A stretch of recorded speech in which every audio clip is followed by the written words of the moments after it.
നമ്മുടെ ഒരു സുഹൃത്തൊരു സിനിമാ സംവിധായകനുണ്ട്. മലയാള സിനിമയിലെ പ്രശസ്തരായ നായകന്മാരെയൊക്കെ വെച്ച് സിനിമ ചെയ്യുന്നതാ. അപ്പോൾ പുള്ളിയുടെ പേര് ഞാൻ പറയുന്നില്ല. എൻ്റെ ഇൻറ്റിമേറ്റ് ഫ്രണ്ട് കഴിഞ്ഞ ദിവസം തന്നെ വിളിച്ചിട്ടുണ്ടായിരുന്നു.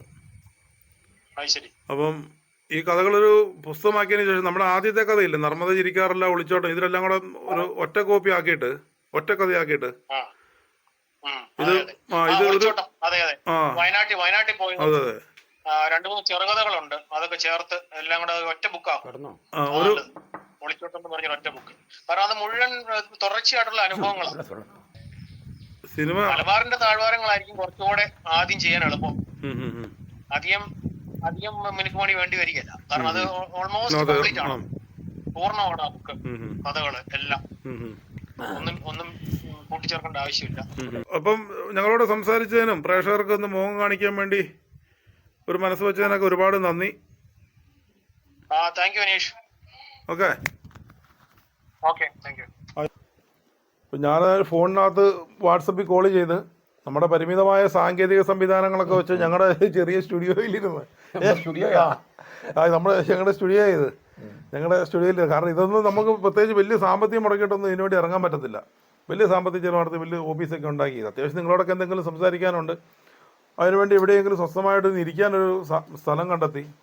എന്തായാലും ഞങ്ങൾ പുസ്തകം കയ്യിലത്തെ പൈസ മുടക്കിയാണെങ്കിലും ഞങ്ങൾ അടിക്കാൻ വേണ്ടി തീരുമാനിച്ചിട്ടുണ്ട്. അതായത് ഇപ്പം ഇവിടെ താമസിക്കുന്ന ആൾക്കാരുടെ വേരുകൾ പലതും തിരുവിതാംകൂറിലാണ്.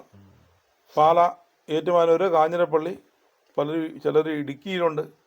ഇപ്പം ലോകത്തിൻ്റെ പല രാജ്യങ്ങളിലും ഈ നാട്ടിലും തിരുവിതാംകൂറിലുള്ള ആൾക്കാരുടെ എല്ലാം വേരുകൾ ഇവിടെ നിന്നും അവിടെ നിന്നും എല്ലാം കുടിയേറിപ്പോയി മറ്റൊരു കാനാന്തേശം തേടിപ്പോയി പലയിടത്തും സ്ഥിരതാമസമാക്കിയിരിക്കുകയാണ്. ഇപ്പം ഞങ്ങളുടെ നാട്ടിലുള്ള പല ആൾക്കാരുടെയും വേരുകൾ ഇപ്പോഴും ജ്യേഷ്ഠന്മാരും മക്കളും പലരും തിരുവിതാംകൂറിൽ ഇവിടെ വന്ന് പലരും മടങ്ങിപ്പോയിട്ടുണ്ട്. അപ്പോൾ ഈ ചരിത്ര പുസ്തകം, ഈ മലബാറിൻ്റെ താഴ്വാരങ്ങൾ എന്ന് പറയുന്ന പുസ്തകം അവർക്കും ഉപകാരപ്രദമാണ്. എങ്ങനെയാണ് ഇവിടെ ഒരു സമൂഹം ഉരുത്തിരിഞ്ഞ് ഇവിടെ വളർന്നു വന്നതെന്ന് അവർക്കും മനസ്സിലാകുന്നതിന് കൂടി ഉപകാരപ്പെടുന്നൊരു പുസ്തകമാണ്. അവിടെയുള്ളവരുടെ എല്ലാം രക്തബന്ധങ്ങൾ ഇവിടെയുമുണ്ട്, സഹോദരന്മാർ ഇവിടെയുമുണ്ട്. അങ്ങനെ ഒരു ബന്ധം നഷ്ടപ്പെട്ടു പോയ ഒരു കാലത്തെ ഒരു ബന്ധം നമുക്ക് ഈ പുസ്തകത്തിലൂടെ ഊട്ടി ഉറപ്പിക്കുവാൻ വേണ്ടി സാധിക്കണം. അതോടൊപ്പം കാനാന്തേശം ലക്ഷ്യമാക്കി സഞ്ചരിച്ച ഇസ്രായേൽ ജനത്തെ ഓർത്തുകൊണ്ട് ചെങ്ങളായി പുഴയിലൂടെ ഈ കാട് പിടിച്ചു കിടന്ന മലം പ്രദേശമായ വന്യമൃഗങ്ങളുണ്ടായിരുന്ന ഈ കൊടും മലയെ കാനാന്തേശമായി ഇന്നീ കാണുന്ന സുഖസൗകര്യങ്ങൾ ഞങ്ങൾക്ക് ഒരുക്കി തന്ന ഞങ്ങളുടെ പൂർവികരെ സ്മരിച്ചുകൊണ്ട് ഞങ്ങളിവിടെ അവസാനിപ്പിക്കുന്നു. എല്ലാവർക്കും നന്ദി.